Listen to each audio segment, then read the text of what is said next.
할렐루야. 우리를 제일로 사랑하시는 죽으신 아버지 하나님, 이 새벽에 주님이 너무 감사해서, 주님이 너무 보고 싶어서, 주님을 그리워하는 마음으로 주님과 함께 이 귀한 새벽 제단을 올려드립니다. 주님, 우리의 부족함과 연약함을 불쌍히 여기시고 이 시간 우리를 만나주시고 우리의 모든 기도 제목들을 응답하여 줬기를 소원합니다.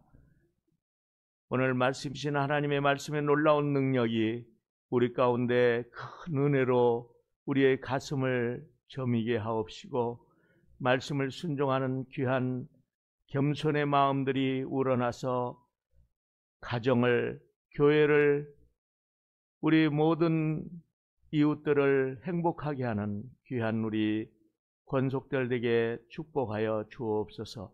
말씀 가운데 악한 원수마귀 사단이 물러가게 하여 주옵시고, 예수님의 거룩한 영으로 기름 부어 주옵소서.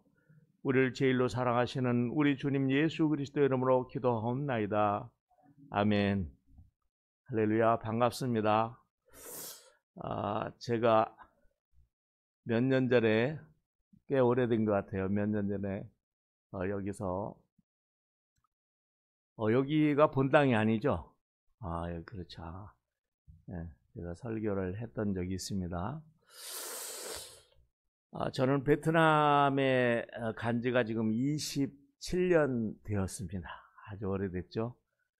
27년째 사역을 하고 있는데, 참 베트남은 처음에 갔을 때는 참 두렵고 너무 불쌍해서 그냥 얼마나 참 마음이 아팠고, 과연 여기서 선교를 할 수 있는가, 그런 아주 답답한 마음에 도시 한복판에 지구본이라는 그런 이런 그 공원 조그만 데가 있었는데, 그 지구본 밑에 가서 주님 앞에 울면서 기도를 했어요. 하나님, 여기 오니까 저는 감당할 자신이 없습니다. 선교를 어떻게 해야 될지, 또 무엇을 해야 될지 모르겠습니다. 제가 준비 없이, 별로 아는 거 없이 성령님에 의해서 어떤 사람, 김지강이라고 하는 김지미 씨 오빠가 있어요. 그분이 제가 금식기도 한 후에 집회를 하고 다녔는데, 집회하는 데마다 찾아와서 베트남을 가자고 해서, 바울이 이제 아시아에서 복음을 전하려고 했는데 마게도니아로 간 것처럼 저도 모르게 이끌려서 그렇게 베트남에 오게 됐고, 또 베트남에 와서 보니 정말 너무 마음이 아프고, 이게 선교지가 아니에요. 왜냐면 베트남 우리가 잘 알다시피 제가 갔을 때만 해도 1975년에 공산군이 점령을 해서 약 12년 동안 통치를 했는데 나라가 완전히 망했어요. 그래서 먹을 것도 없고, 사람들이 농사를 져도 소출이 없어요. 농사가 안 돼요. 북한이 그렇게 어려움을 당하듯이 이 땅이 저주를 받으니까 정말 수박도 그냥 먹을 수가 없어서 소금을 찍어 먹고 설탕을 찍어 먹어야 돼요. 그 정도로 사람들은 이 옷도 못 입고 다니고, 거의 남방 같은 게 다 찢어지고 해지고 그렇게 불쌍한 모습으로 살고 있더라고요. 그거는 문제도 안 되는 것이, 얼마나 많은 사람들이 서로 아프고 서로 미워하고, 공산주의의 특징은 사람들을 격려하고 축복해주고 사랑해주는 것이 아닙니다. 어떻게 해서라든지 남의 약점을 이렇게 고발하고 또 고소하고 해야지 내가 인정을 받고, 나보다 좀 나은 사람이 있으면 어떻게 해서라도 그 사람을 끌어내려야 올라가기 때문에 아주 안 좋은 그런 정책이 많죠. 이게 공산주의에서는 칼 막스라는 그런 철학 공부를 필수적으로 공부합니다. 칼막스는 우리가 잘 알다시피 공산주의 이론을 주로 형성하는 철학 부분인데, 거기에는 우리가 믿는 우리 이런 하나님, 예수님 이런 건 전혀 없어요. 그건 다 거짓이고 속이는 거고 믿으면 안 되는 것이다. 세상은 모든 것이 인간을 포함해서 물질로 되어 있지 결코 영혼이라는 건 없다, 이렇게 주장을 하고, 또 사람들이 이렇게 예수를 믿으면은 공격하려고 기본적으로 준비를 하고 있어요. 그래서 세상에 믿을 사람이 아무도 없어요. 저는 한국에 있을 때도 주일학교 교사를 아주 오랫동안 했어요. 제가 10살 때부터 교회를 다녀서 주일학교 교사를 하면서 아이들을 얼마나 이뻐하고 전도를 많이 했는지 몰라요.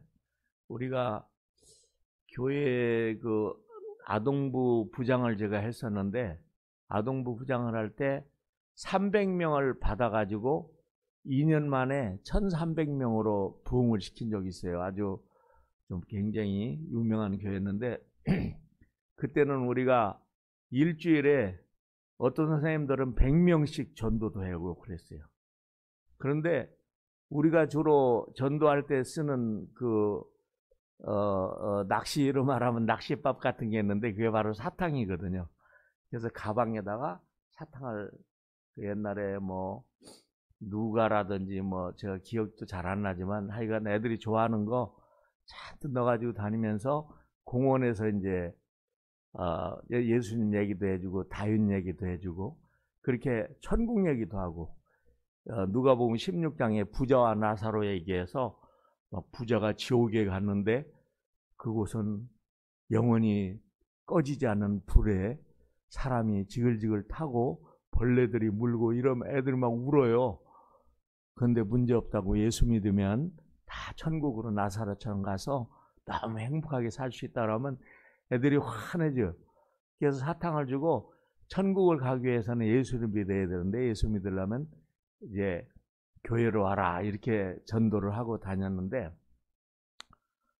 근데 베트남엔 그게 안 믿기는 거예요. 왜냐하면 애들한테 사탕을 줘도 안 받아요. 아예 받지도 않아요. 먹는 건 물론 안 먹어요. 왜냐하면 부모로부터 아무도 믿지 말라는 교육을 받아요. 어렸을 때부터, 아주 어렸을 때부터. 그래서 사회가 이렇게 서로 불쌍히 여기고 사랑하고 이런 것보다는 서로 감시하고 의심하고 뭐 이런 분위기로 쫙 이렇게 흘러서 사람들이 얼마나 힘드는지 몰라요. 제가 이제 지구본 그 노타리에서 기도하면서 하나님 어떻게 선교해야 될지 모르겠다고, 뭐 온 도시는 냄새가, 시궁창 냄새가 가득 차 있고 먹을 것도 없고 어떻게 해야 되느냐고 그렇게 울면서 기도를 하는데, 주님께서 너는 걱정하지 마라. 내가 너를 인도할 테니 너는 나만 따라와라. 아주 선명하게 주님께서 내가 너와 함께 할 것이다, 너가 임마누엘 하나님 그렇게 말했던 내가 너를 도울 것이다 라고 그렇게 말씀을 해주세요. 세상에 그렇게 선명하게 이 주님의 말씀이 내 가슴을 울리는 게 그렇게 일생에 몇 번 안 되는데, 그래가지고 제가 마음이 푹 놓아졌어요.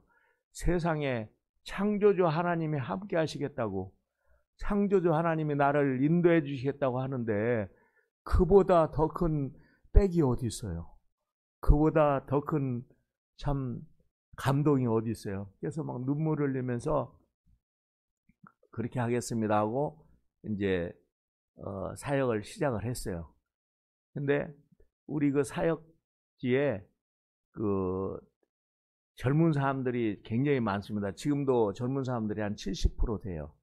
요즘에 한 10여 년 전부터 산하 제한을 많이 해서 지금은 하나나 둘밖에 안 낳지만, 그전에는 보통 여성 한 분이 12명씩 낳고 집에 가면 그냥 바글바글해 애들이. 얼마나 많은지. 근데 그러니까 우리가 조금만 사랑해줘도 이 얼마든지 접근이 가능한데, 문제는 믿지 않으면 안 온다는 거예요. 근데 저희가 이제 그 사역을 하면서 가장 큰 도움을 받은 것이 그 한국인 2세들입니다. 옛날에 그 월남 전쟁 때 1900, 제 기억으로는 68년도부터 파송이 된 것 같은데, 우리나라 맹호부대, 백마부대, 비둘기부대, 청룡부대 이런 부대들이 파송을 했어요. 물론 그 당시에 미국의 요청으로 이제 애호화벌이 겸해서 할 수 없이 이제 우리도 6.25 때 많이 도움을 받았기 때문에 갔는데, 그 부대에서 군인들의 그런 뭐 결혼은 참 어려운 거고요. 상상할 수 없어요. 왜냐면 거기는 전투지기 때문에. 근데 이제 그 부대 주변에 수도 없이 많은 민간인들이 따라갔어요. 그 사람들은 이제 주로 뭐 구두 장사라든지 무슨 양복점이라든지 식당이라든지 뭐 그 외에도 뭐 달러 바꾸고 뭐 이러는 것들 굉장히 많잖아요. 근데 그런 사람들이 이제 젊은 사람들이 가가지고 그 베트남 여인들하고 이제 결혼을 해서 애를 낳는데, 세상에 1975년도에 전쟁이 끝났잖아요. 끝나고 나서 보니까 제가 갔을 때는 이제 96년도고, 그러니까 약 햇수리 12년 정도 차이 나는데, 이 애들이 커가지고 보통 저희를 찾아오는데 수도 없이 밀려와요. 왜냐면 우리가 밥을 줘요.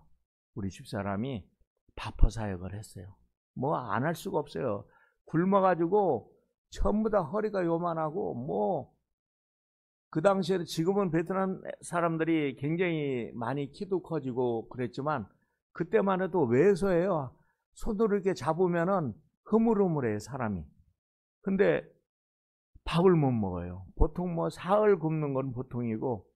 그래서 우리 선교사한테 와서 이제 우리 집사람이 밥도 해주고, 제가 이제 성경도 가르치고 또 찬양도 가르치고, 주의 이름으로 사랑합니다, 날마다 우리에게 양식을 주시는 하나님, 뭐 하여간 한국인 2세들이니까 너무나 접근이 좋고, 그들은 일단 믿고 찾아와요. 우리 아버지 나라에서 오신 분이다 해서, 제가 이제 예배를 끝나고 안수기도 해주고 뭐 이렇게 하면은 이 가슴에 와가지고 아버지 냄새를 맡으라고 정말 떨어지질 않아요. 저 같은 경우에 얼마나 측은하고 감사하고 불쌍하겠어요. 그러니까 잘해주니까 굉장히 많이 왔습니다. 근데 이들은 특징이 있는데 하나같이 상처를 받아요. 그래서 받아서 그냥 말 한마디만 잘못해도 삐지고, 금방 시험 들고 또 되돌아서서 헐뜯고 욕하고. 그래서 정말 이 사랑을 받지 못하고 자라는 것이 얼마나 힘든 것인가를 깨닫고 보게 되었습니다.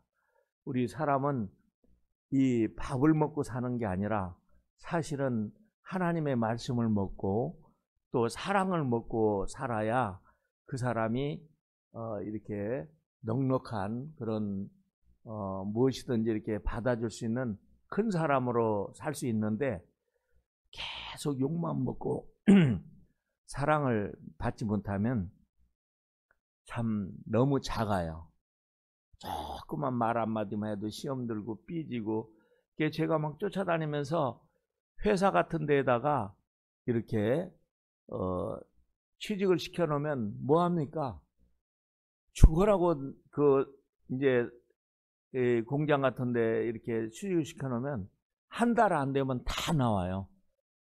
주변에서 어른거려서 너 왜 회사 안 가고 나왔어? 그러면 아유, 가서 싸우고 나왔어요. 맨날 싸우는 거예요. 원래 회사 처음에 들어가면 그 기득권이라는 게 있고 그렇잖아요. 먼저 왔다고 하고 이제. 그런데 그래 그걸 견뎌내질 못하고 그냥 나오는 거예요. 너무 불쌍하죠. 예, 그런 사람이 아주 널려 있어요. 그러니까 이 교회로 우리 선교센터로 몰려오는 거예요. 그래서 그 참 한국인 2세들도 그렇지만 가난한 사람들이 너무 많고 공부는 하고 싶은데 학비는 싼데 먹고 살 집이 없어가지고 먹고 잘 곳이 없어서 그냥 뭐 노숙하다시피 하면서 학교도 다니는 애들도 있고, 그래서 우리가 그런 집 같은 것도 이렇게 빌려가지고 참 쌌으니까요. 그때는 빌려서 거기 와서 밥도 해 먹고 잠도 자고 하는 뭐 그런 사역도 했는데, 제가 그러면서 이제 교회가 이제 좀 이렇게 좀 어느 정도 안정을 찾아가고 이러면서 저희가 그 전도도 많이 다녔어요. 왜냐면 참 사람들이 그냥 예수님 말씀이 희어져 추수하게 되었도다. 정말 난만 갖다 대면 다 이 추수할 수 있는 그런 영혼들이 막 널려 있어요. 그래서 저희는 이제 그렇게 전도도 다니고 또 어디 사람들 아픈 데 있으면 가서 기도해주고, 저는 헨리 블레이캅이라는 그 목사님이 쓴 하나님을 경험하는 삶이라는 그 성경 공부 교재가 있어요. 그 성경 공부 교재의 주 강사 사역을 많이 했습니다. 평신도 때도. 거기는 아주 참 우리가 귀한 그런 내용들이 나오는데, 저는 원래 10살 때부터 교회 다녔어요. 제 고향이 어딘지 아십니까? 충청남도 금산군 부리면 평천리 108번지입니다. 거기서 태어났고, 부리면 아시죠? 여기 평천리라는 데서 태어났고, 거기서 이제 경당이라는 교회에 10살 때 크리스마스 때 갔어요. 크리스마스 때 교회 가서 얼마나 좋았는지 몰라요. 세상에 우리 집은 원래 전라남도 구례군 광이면 지천리, 우리 아버지 고향이 번지수는 모르겠습니다. 근데 거기였었는데 그 빨치산 사건 때 우리가 그 원님 집안이었대요. 그래가지고 거기에서 이 프락치로 몰려서 우리 뭐 가족들이 많이 죽고 이래서 우리 아버지가 정신이 나가지고 이렇게 그 땅을 그냥 다 종들이나 이런 사람들한테 주고 또 머슴들한테도 주고 싸게 팔고 해가지고 대전에 와 살다가 금산까지 쫓겨온 거예요. 그래서 이제 거기서 와서 저는 금산에서 태어났죠. 거기 강가에서 아주 어린 시절 저는 재미있게 잘 그렇게 살았습니다. 어쨌든 어린 시절 교회에 갔는데 세상에 이게 어저께 금산에서 봤나 어디에서 보니까 여기는 그 멍멍이 고양이 파라다이스라고 하는 그런 점포도 있더라고요. 거기 보니까 개나 고양이의 그 천국이다 뭐 이런 뜻 아니겠습니까? 걔는 그걸 보고 깜짝 놀랐는데 제가 딱 교회에 와보니까 파라다이스예요. 얼마나 집사님들이랑 뭐 권사님들, 그때 권사님들이 계셨는지 모르겠어요. 직제가 있었는지 모르겠는데 하여간 얼마나 웃으면서 사랑해 주는지 저는 집에서 그렇게 많이 사랑을 받아보지 못했어요. 제 10살 때 우리 어머니가 돌아가시고 그 형님들이 우열에 3분 계시고 누나가 1분 계시고, 누나는 지금도 재혼에 살고 있습니다. 여기. 그런데 우리 집은 아주 엄격해서 밥상을 들고 와도 앞으로 들고 와서 아버지한테 드리고 뒷걸음으로 쳐서 나와요. 절대로 거기서 돌아 나오면 맞아 죽습니다. 그런 가정에서 자랐는데 교회 오니까 세상에 목사님도 늘 웃으시지, 성도님들도 좋지, 까까머리 계속 만지면서 이쁘다고. 제가 성경 암송을 너무 많이 잘해가지고 교회 와서 상을 거의 다 휩쓸었는데 1등은 못하고 2등 했어요. 왜냐면 1등은 거기 양집사라고 하는 분의 그 아들이 양현조라고 혹시 아는 사람들이 있을는지 모르겠습니다. 여기 금산중학교 나와가지고, 아니 동중학교 나왔나? 나와서 대전에 이제 대학교 나오고 해서 그 충주의 세광 중고등학교 거기 이제 교사하고, 그리고 이제 거기에서 또 교장까지 이렇게 했던 친구.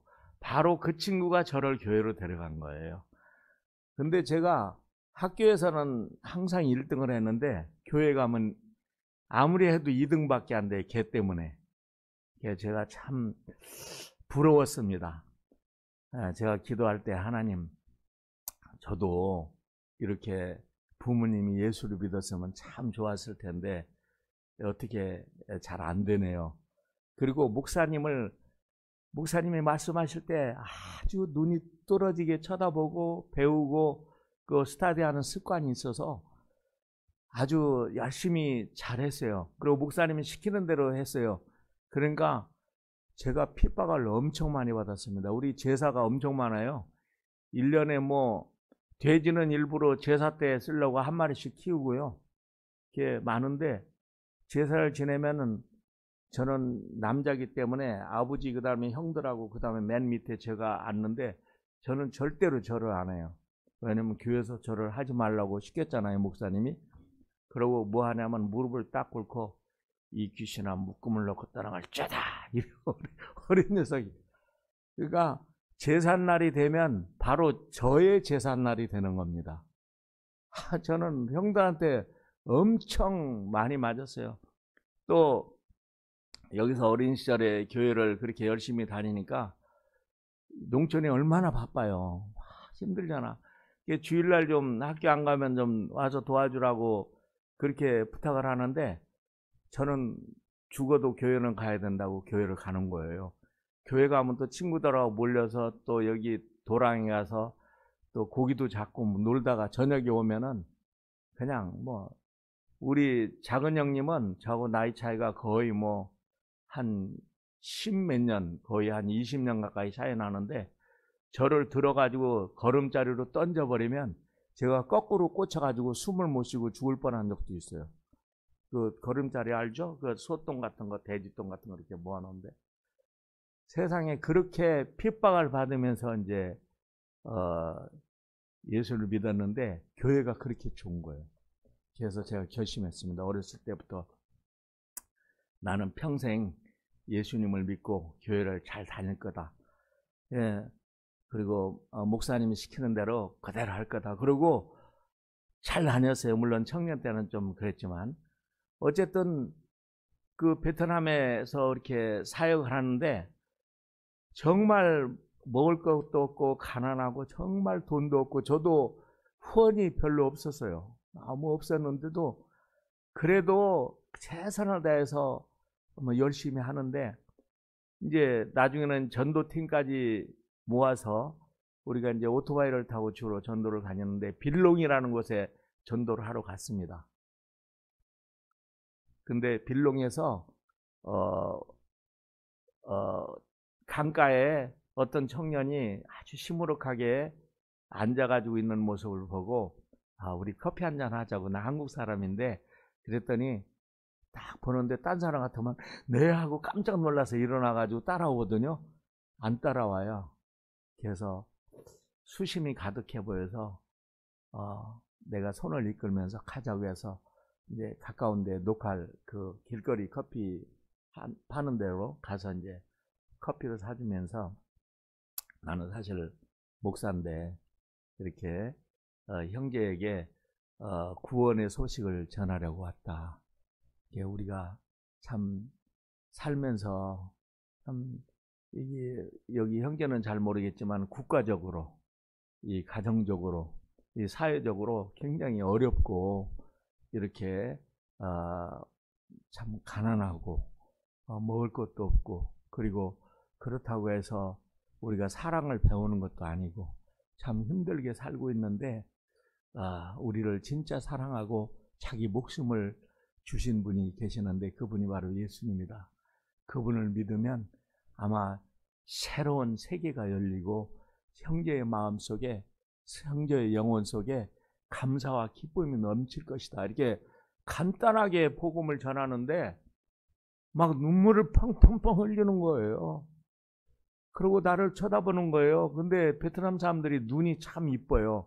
저는 눈이 이 비둘기 눈이라서 영 한국에서 뭐 인기가 없었는데 저희 아내는 이 쌍꺼풀이 져가지고 참 이뻐요. 다른 데는 별론데 눈이 이쁩니다. 저는 그래 요즘에는 베트남에 가면 사람들 보면 다 이뻐요. 왜냐면 마스크를 쓰고 주로 이쪽이가 안 이쁘거든요. 베트남 사람들이 코도 낮고. 근데 이렇게 딱 가리니까 전부 다 미남들이에요. 그 눈망울로 저를 쳐다보는데 내가 너무 불쌍해서 이렇게 꼭 끌어안아줬어요. 근데 막 울어요. 울면서 자기 가슴 속에서 수건에다 싼 뭘 꺼내는데 칼을 꺼낸 거예요. 칼. 깜짝 놀랐어요. 이게 뭐냐? 했더니 자기가 오늘 저녁에 할아버지를 죽이려고 지금 가슴에다가 칼을 묶고 칼을 마음속으로 갈고 있다고. 그래? 야, 너 대단하다. 할아버지를 왜 죽이려고 그러는데? 할아버지는 자기가 태어나면서부터 지금까지 자기를 칭찬해 준 적이 한 번도 없대요. 너는 왜 그 모양이니? 왜 맨날 사고만 치니? 맨날 싸우니? 성격이 왜 그러냐? 계속 그렇게 애를 구박을 했다는 거예요. 그래서 자기는 할아버지만 보면은 죽이고 싶은 마음이 막 늘 끌어서 오래전부터 계획을 했는데 오늘 디데이로 잡았다는 거예요. 그래? 그럼 할아버지 죽인 다음에 뭐 할 건데? 그 다음 날은 생각해봤냐? 그러니까 막 우는 거예요. 몰라요. 할아버지 죽이고 나면 너는 그때부터는 진짜 지옥의 삶을 살 거다. 이게 내가 하는 것이 아니고 너를 망가뜨리려는 마귀 사단이 계획하고 너를 지금 충동질하는 거야. 그래서 내가 너를 찾아온 것 같다. 예수를 믿어라. 그리고 할아버지를 용서해라. 세상에 미운 사람을 다 따지면 이 세상에 얼마나 미운 사람이 많고 나에게 상처 준 사람이 얼마나 많냐. 그러니까 너는 여기서 회개하고 예수를 믿어라. 그래야지 살 수 있다. 그랬더니 막 울면서 무릎을 꿇고 막 안수기 들어갖고 영접을 했어요. 예수님을. 그리고 이제 성경 공부를 해서 우리 인간이 타락하게 된 아담과 하와 때부터 이렇게 대충 그렇게 설명을 해주고 예수님까지 설명을 해주고 결론적으로는 그 친구는 지금 빌롱에서 교회를 잘하는 목사님이 되셨습니다.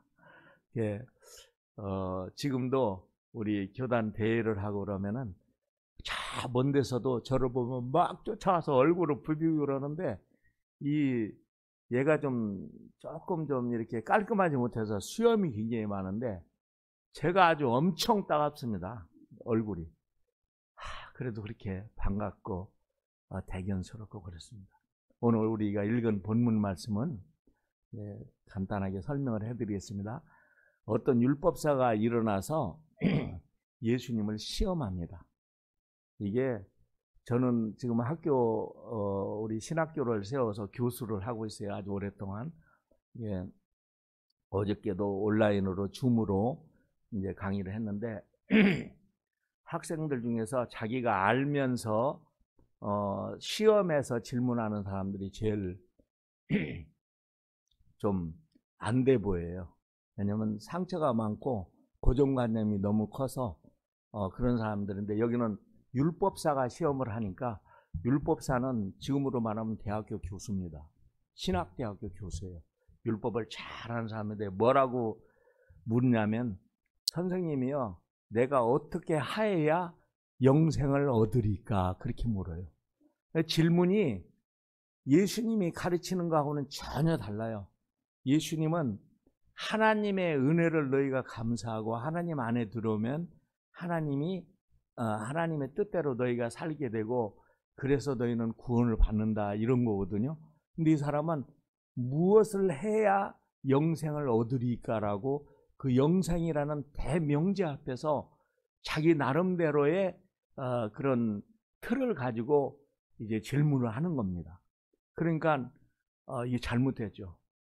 우리 교회에 와서 하나님 앞에 우리가 회개한다는 것은 자기가 이 다윗의 고백처럼 모태 때부터 어머니 뱃속에 있을 때부터 자기에게 형성된 유전된 아담과 하와의 불순종의 그 죄악을 거부하고 나 중심대로 살았고 내 이기적으로 살았고 내 고집대로 살았던 그 모든 것을 주님 앞에 올려드립니다. 이것이 알고 보니까 주님이 주신 게 아니고 마귀가 준 것이었군요. 제가 포기하겠습니다. 이제 예수님을 나의 주님으로 영접하고 주님의 뜻대로 말씀대로 살겠습니다. 이러는 거잖아요. 근데 율법사는 그렇지 않아요. 예수를 시험하고.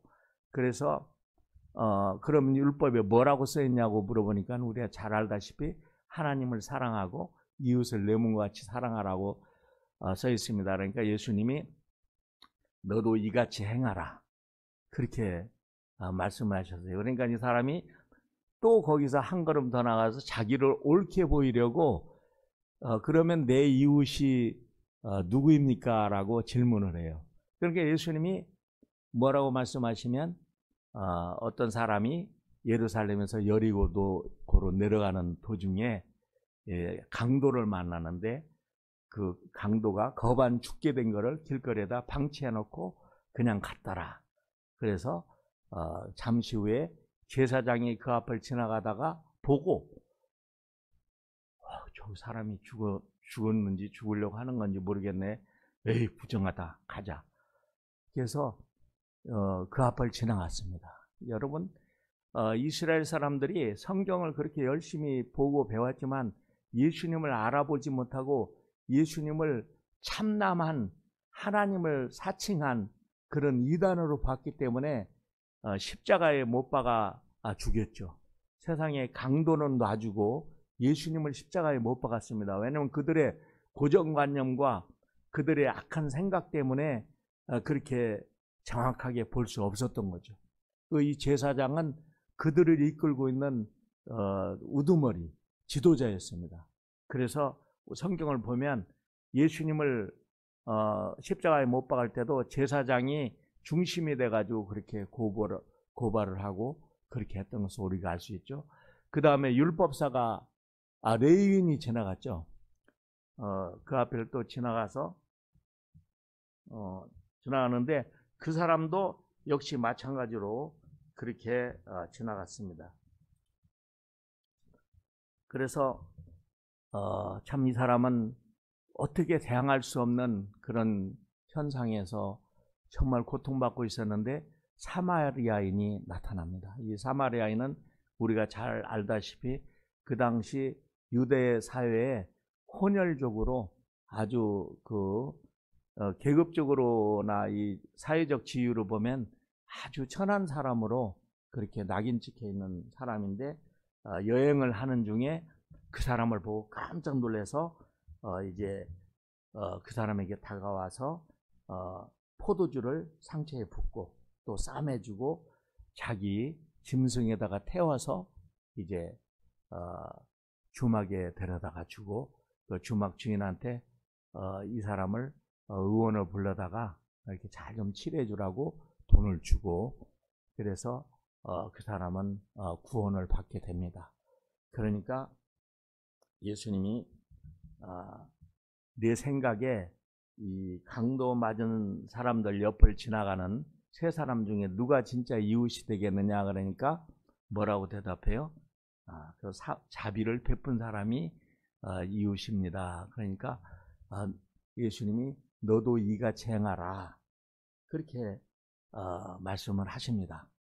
그것이 본문의 말씀의 내용인데 우리가 오늘 이 새벽에 새겨 들을 것은 바로 이게 어떠한 상황인가를 깨닫고 그 율법사가 질문한 어떻게 하여야 영생을 얻으리까라는 주제의 질문에 대한 답이 무엇인가 우리가 이 기독교가 얼핏 생각하면 그냥 일반 종교처럼 자선을 베풀고 착하게 살고 그런 것인 줄 알아요. 물론 그건 기본적으로 포함이 돼 있지만 우리는 근본적으로 하나님을 배반하고 하나님을 거부하고 마귀의 그런 나쁜 말을 듣고 그 선악과를 먹은 우리 조상의 유전을 받은 우리 피 속에 이 자기 중심적이고 자기 욕심적이고 그 나쁜 것들이 있는 것을 우리는 인정해야 됩니다. 그렇기 때문에 서로 미워하고 시기하고,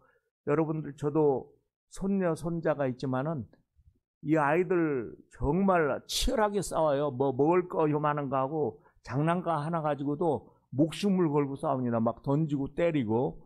누가 가르쳐 줬어요?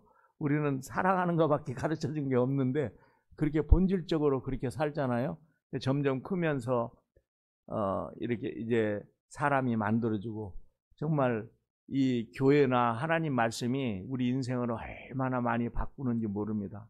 사실 공산주의 사상도 기독교에서 나온 거예요. 이 먹을 걸 서로 공용하고 통용하고 자기 밭을 팔아서 불쌍히 여기고 이렇게 나눠주는, 나왔는데 사람들한테 들어가면 사람들이 이걸 잘못 이용을 해서 이렇게 지금 얼마나 힘들게 사는 사람들이 많습니까? 어쨌든 이 율법사는 어려서부터 성경을 많이 배웠지만 성경을 잘못 이해하고 하나님의 말씀을 잘못 이해한 거예요. 예수님이 지금 무슨 말씀하시냐면 이 세상의 모든 사람은 강도 맞은 사람이라는 걸 얘기해 주는 거예요. 예루살렘에서 여리고로 내려가는 도중에서 강도로 맞았어요. 누구한테? 마귀한테 강도로 맞은 겁니다. 그래서 마귀한테 공격을 당하고 아픔을 당하고 상처를 받고 자기 힘으로 어쩔 수 없어서 몸부림치고 애쓰고 병들고 땀을 흘리고 고통을 하고, 그렇게 해도 소산이 없고 그렇게 힘들게 사는 것이 이 강도 맞은 사람들의 모습인데, 바로 이 모습이 너 율법사다 하는 것을 예수님이 가르쳐주고 있는데, 그 질문과 문맥을 깨닫지 못하기 때문에 이걸 그냥 어떤 종교적인 그런 어떤 선행의 그런 일부로 그렇게 간과하고 지나가고 있는 거예요. 우리가 이런 상황을 당하면 그 주님 앞에 무릎을 팍 꿇고, 주님 나는 죄인입니다. 나를 불쌍히 여기소서. 나를 떠나소서. 내가 마귀에게 지금까지 속아서 마귀의 종노릇하고 살았습니다.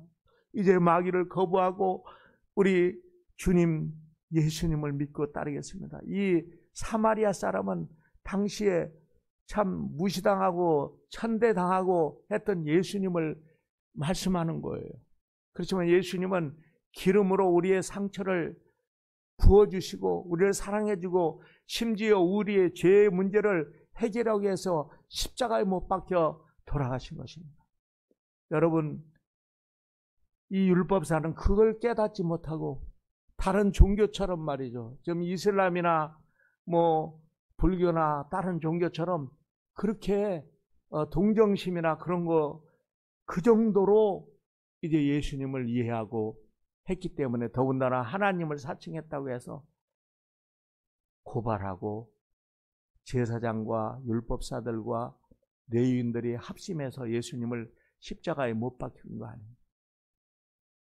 여러분, 우리가 잘 아는 사도신경에 본디오 빌라도에게 고난을 받으시다 십자가에 못 박혀 죽으시고라는 말은 우리가 잘 음미해 볼 필요가 있어요. 빌라도는 몇 번이나 예수님에게 죄를 발견하지 못했다고 했던 사람입니다. 심지어 아내까지 연락을 해서 당신 그 사람을 죽이면 큰 화가 있을 거야. 제발 철회하라고 그랬는데 유대인들이 더 막 크게 소리질러 예수를 십자가에 못 박으소서. 그럼 나는 물 가져와서 유대인의 결례를 따라서 내가 손을 씻으면서 나는 이 사람에 대해서는 죄가 없도다. 그러니까 유대인들이 뭐라고 그랬어요? 이 사람을 십자가에 못 박는 죄를 우리와 우리 자손에게 돌리소서라고 선포했어요. 그래서 결국에 예수님이 돌아가셨고 예수님이 십자가에 못 박혀 돌아가신 다음에 유대인들은 무려 2500년가량을 세계에서 유랑하며 나라를 잃어버리고 종노릇하고 히틀러에게 600만 명이나 학살당하는 그런 엄청난 그런 아픔을 당하면서 살았습니다. 우리가 이 하나님을, 예수님을 잘 이해하고 그분이 우리를 얼마나 사랑했던지 이 선한 사마리아인처럼 참으로 우리를 위해서 목숨을 버리신 그분이라는 것을 우리 이 아침에 새롭게 감사하면서 우리를 억누르고 있는 모든 악한 원수마귀 사단이 묶음을 놓고 떠나가라. 예수님은 약속하셨어요. 너희가 내 이름으로 기도하면 내가 응답하겠다고 약속하셨습니다. 너희가 두세 사람만이라도 모여서 내 이름으로 중보하면, 기도하면 내가 반드시 너희 기도를 들어주겠다.